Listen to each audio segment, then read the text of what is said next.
लोकसभा चुनाव 2024 का प्रचार प्रसार जोरों पर है। राजस्थान की हॉट सीट दौसा में भी चुनावी माहौल परवान पर है। यहां दो पूर्व मंत्रियों में आमने सामने की कड़ी टक्कर है। आपको बता दें कि मीणा गुर्जर बाहुल्य सीट पर बीजेपी ने कन्हैया लाल मीणा और कांग्रेस ने मुरारी लाल मीणा पर दांव खेला है। भाजपा प्रत्याशी कन्हैया लाल मीणा ने सच बेधड़क से खास बातचीत करते हुए कहा कि क्षेत्र में कुछ मूलभूत समस्याएं अभी भी हैं और उन समस्याओं को लेकर हम जनता के बीच जा रहे हैं। इस दौरान भ्रष्टाचार, क्षेत्र की अनदेखी समेत कई मुद्दों को लेकर कांग्रेस प्रत्याशी मुरारी लाल मीणा पर भी जमकर निशाना साधा। तो बीजेपी के प्रत्याशी कन्हैया लाल मीणा जनता के बीच में पहुंचे और किस तरह से क्षेत्र को विकसित किया जाए, क्षेत्र के विकास में जो कमी रह गई है उसे पूरा किया जाए, इन तमाम वादों के साथ जनता के बीच में पहुंचे, चुनाव प्रचार किया, अपने लिए मत और समर्थन मांगा। लोकसभा चुनाव 2024 की चौसर बीत चुकी है। प्रत्याशी जनता के बीच जा रहे हैं और अपना जो दमखम है वो दिखा रहे हैं। इन सब के बीच राजस्थान की एक ऐसी सीट जो हॉट सीट मानी जा रही है, दौसा लोकसभा सीट की बात कर रहे हैं। यहां पर दो पूर्व मंत्रियों में आमने सामने की टक्कर है और आज हम बीजेपी के प्रत्याशी कन्हैया लाल मीणा जी से चर्चा करेंगे, बात करेंगे कि इन चुनाव को लेकर वो कितना तैयार है, कितना मजबूत है और वो भी बताएंगे कि किस तरह से वो जनता के बीच जा रहे हैं। कन्हैया लाल जी, सच बेधड़क में आपका बहुत बहुत स्वागत है। धन्यवाद। लोकसभा चुनाव 2024 जिसकी तैयारियां की जा रही हैं और जब टिकट दिया गया आपको तो किस तरह से जो भरोसा जताया गया और आपको क्या लगता है, क्या कहेंगे आलाकमान के लिए? देखिए, मेरे को जब टिकट दिया गया तो मुझे कोई जानकारी नहीं, मैंने मांगा जरूर था लेकिन मुझे ये नहीं था कि मुझे मिल जाएगा। जब मेरे को हाई कमान से जब मुझे पता लगा या डॉक्टर साहब करुलाल जी ने मुझे बताया कि भाई आपका टिकट फाइनल है, तभी जाके मुझे पता लगा।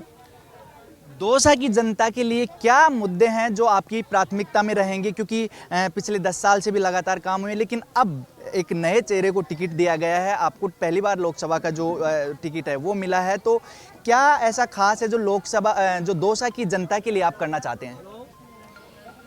देखिए, दौसा लोकसभा क्षेत्र में सबसे विकट जो समस्या है, यहाँ आम जन को अगर कहीं परेशानी है, दिक्कत है, माताओं बहनों को परेशानी है तो वो है पानी की, जल की समस्या है।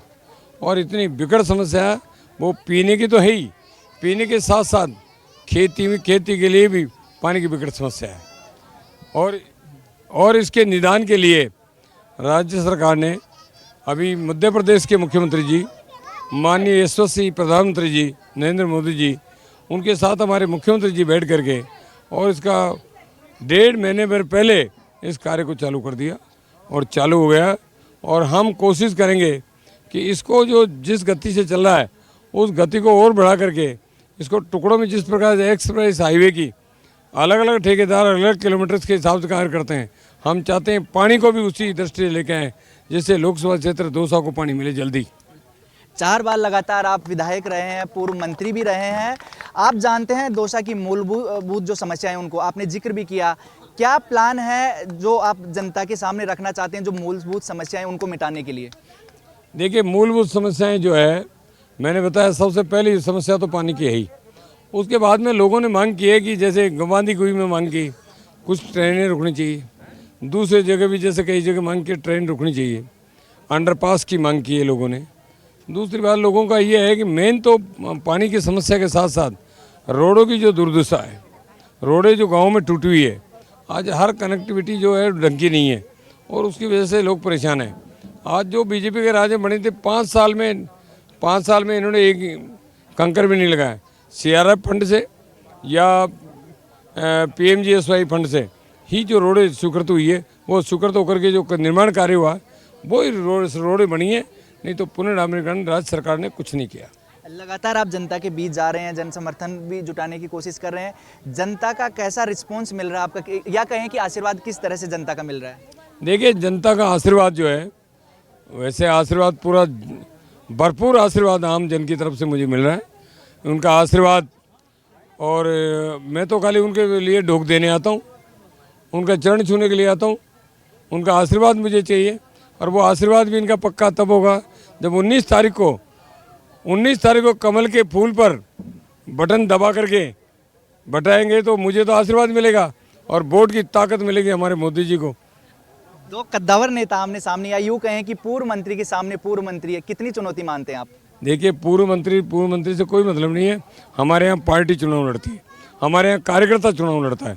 भारतीय जनता पार्टी का हर एक कार्यकर्ता, चाहे बूथ का अध्यक्ष हो, चाहे पन्ना प्रमुख हो, चाहे हमारा शक्ति केंद्र हो, चाहे हमारा मंडल अध्यक्ष हो, ये लोग सारे क्षेत्र में रह करके ये चुनाव लड़ते हैं। हमारे को इसमें हम तो खाली जाके ढोक देने का काम, लोगों से आशीर्वाद लेने का काम करते हैं और पूरा कार्यक्रम हमारे कार्यकर्ताओं के हाथ में होता है। राजस्थान की 25 सीटों की बात कही जा रही है, हैट्रिक लगाने की बात पार्टी कह रही है, कितना आश्वस्त है और आप क्या कहेंगे इसको लेकर? देखिए, इसमें तो कोई दो राय नहीं है। 101% मैं कह सकता हूँ। कांग्रेस के कैंडिडेट आपको ध्यान में है, आपने पता किया होगा कि हमको ज़बरदस्ती टिकट दिया जा रहा है। अब आपको पता है, यहाँ मुरारीलाल जी भी हमारे यहाँ दौसा में हॉस्पिटल में भर्ती हो गए थे, ध्यान है आपको? हॉस्पिटल में भर्ती हो गए तो टिकट लेना नहीं चाह रहे थे, उनको भी जबरन दिया गया। ऐसे ही प्रताप सिंह काजरेवास को दिया गया। मतलब बहुत सारी जगह लोगों ने कहा हमको ज़बरदस्ती दिया गया।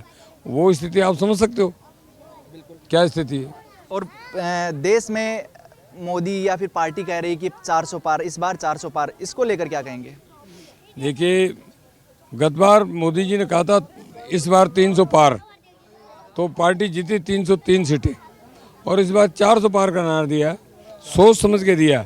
निश्चित रूप से 400 से चाहे एक ज़्यादा है, निश्चित रूप से ज़्यादा आएगी। एक सवाल, पिछले 10 साल के यहाँ क्षेत्रीय काम हुए वो भी जनता शायद आपके सामने रखती होगी, और एक मोदी की बात भी जनता के बीच से आती होगी। मोदी से कितना खुश है और 10 साल के यहाँ के विकास कार्य से कितना खुश है जनता? देखिए, यहाँ पर इन्होंने जो कार्य किया, पहली बात तो भेदभावपूर्ण तरीके से काम किया। दूसरी बात ये है कि जैसे पाइपलाइन 3 साल से पड़े हुए हैं। अभी बीच में लवाण के पास में वो गांव था अपने, जो वहाँ प्यारावास में पड़े हैं, यहाँ भी पड़े हैं, उनमें किसी में काम कर, जल जीवन मिशन के तहत में अभी ये घोटाला करने के अलावा मतलब पानी पिलाना चाहिए था इनको। जब इतने करोड़ों रुपए इनके पास आ गए, उस पैसे में से अब आपको ध्यान में 20,000 करोड़ का घोटाला निकला है इनमें, और निश्चित रूप से पकड़े जाएंगे। आप जीत से आश्वस्त हैं? क्या लगता है कितने मार्जिन से जीत होगी? और मुरारीलाल मीणा के बारे में जो चुनौती बने हुए उनके बारे में क्या मैं कहेंगे? तो ये कहूँगा कि मैं तो जीत से आश्वस्त पूरी तरह से हूँ, लेकिन आम जन यहाँ खड़ी है, आप पूछ लो लोगों से, अपने आप पता लग जाएगा आपको कि मैं जीत के आश्वस्त हूँ या नहीं हूँ। और मुझे तो पूरा आश्वस्त हूँ कि भारतीय जनता पार्टी यहाँ से जीतेगी। तो देखिए कि ये जो दौसा लोकसभा से बीजेपी के प्रत्याशी कन्हैयालाल मीणा जी जो तमाम चीज़ों के बारे में बता रहे थे, आम जनता के बारे में बता रहे थे, क्षेत्र में किस तरह की समस्याएं और क्या प्लान है उनके पास, जिसको लेकर यहाँ की जो समस्या है उनका समाधान करेंगे। अब उम्मीद सभी को है कि जब जिस दिन वोटिंग होगी और वोटिंग के बाद में जो परिणाम आएगा वो ही तय होगा, क्योंकि जनता ही सबसे आखिरी में तय करती है कि किसको अपना जनप्रतिनिधि वो बनाती है। वीडियो जर्नलिस्ट दिनेश मेहरा के साथ सुनील यादव, सच बेधड़क, दौसा।